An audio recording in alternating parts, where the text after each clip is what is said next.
Trump insists he's making progress on the so-called framework of a Greenland deal worked out with NATO, even as Greenland's prime minister says he doesn't know what's in the so-called framework deal, but said any deal must respect Greenland's sovereignty and territorial integrity.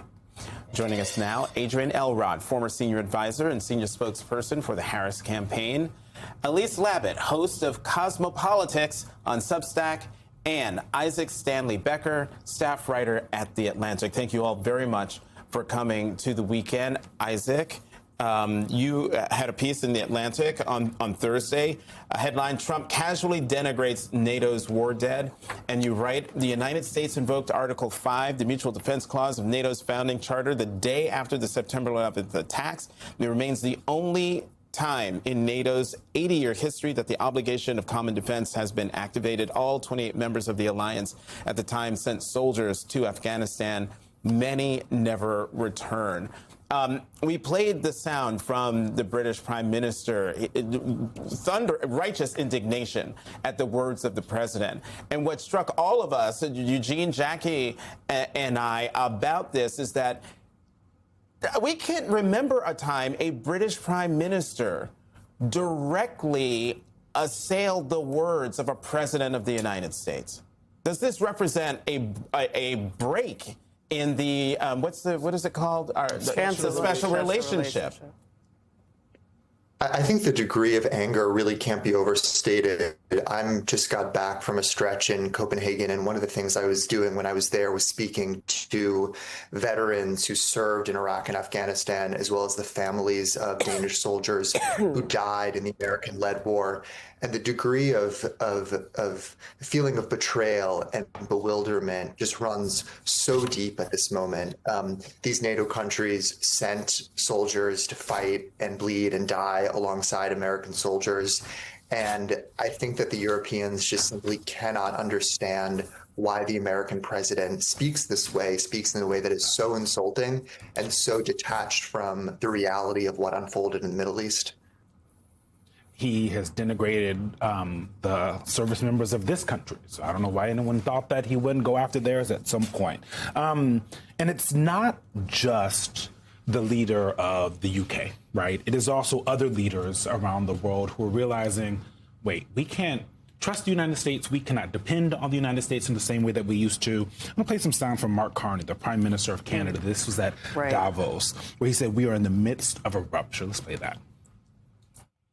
We are in the midst of a rupture, not a transition. Great powers have begun using economic integration as weapons. Tariffs as leverage, financial infrastructure as coercion, supply chains as vulnerabilities to be exploited. You cannot live within the lie of mutual benefit through integration when integration becomes the source of your subordination.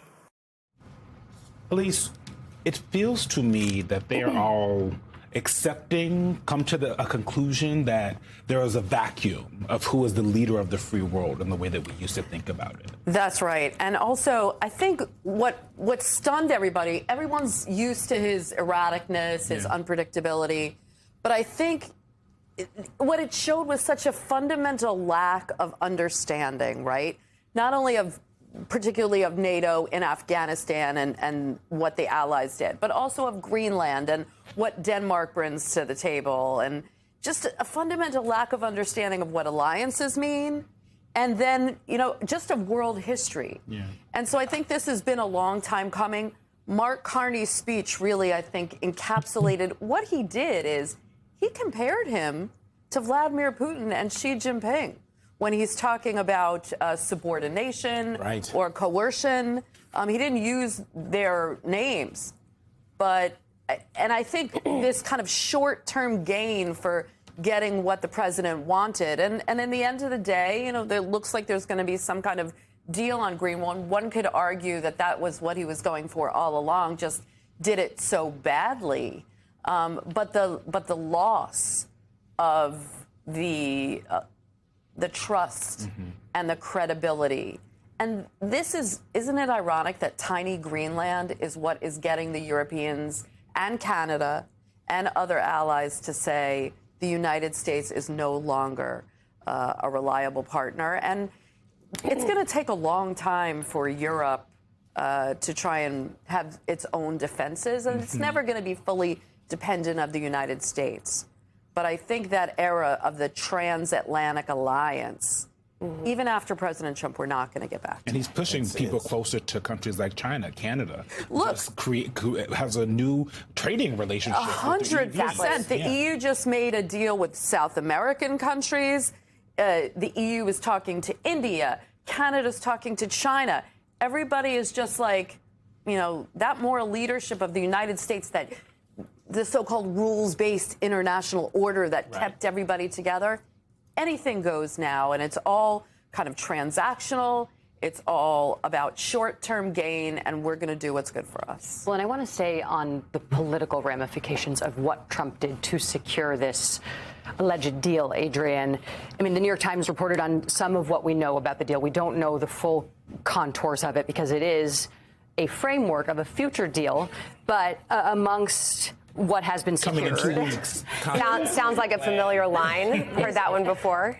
An increased NATO presence in the Arctic, give America sovereign claims to pockets of Greenland's territory, and the blocking potentially of hostile adversaries from mining Greenland's minerals.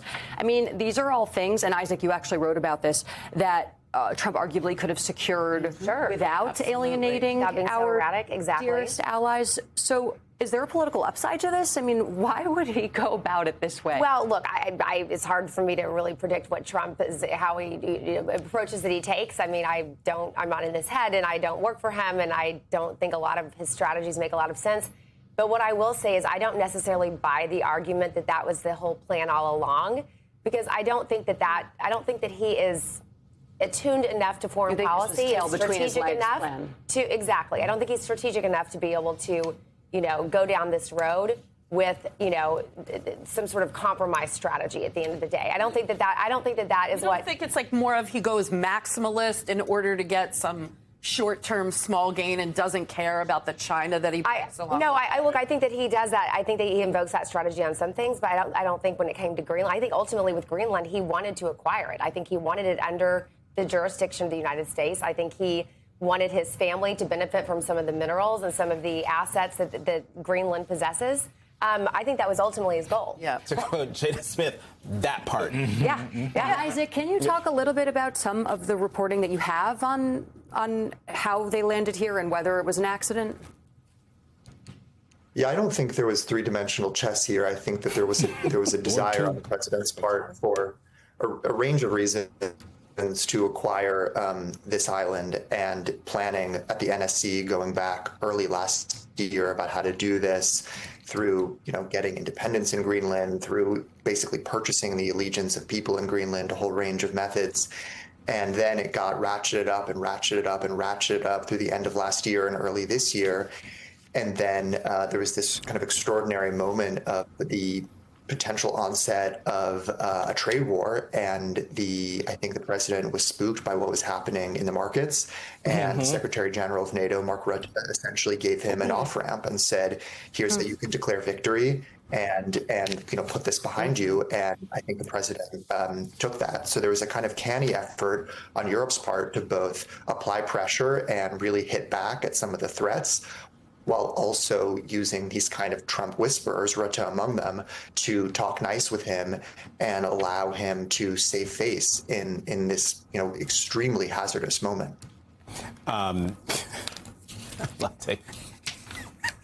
Help him save face. You know what? I'm glad they helped him save face, because he showed his behind in this text message to the Norwegian Prime Minister on Greenland. This was on Sunday, so 6 days ago. And I quote, "Considering your country decided not to give me the Nobel Peace Prize for having stopped 8 wars, plus I no longer feel an obligation to think purely of peace." Now, Adrian, since you worked on the previous presidential campaign. So the country doesn't give the award, just to be clear. Right. It's a committee within the country. Yeah, it's a committee that resides in the country. Yeah, facts matter, but here's a fact that we aren't talking enough about.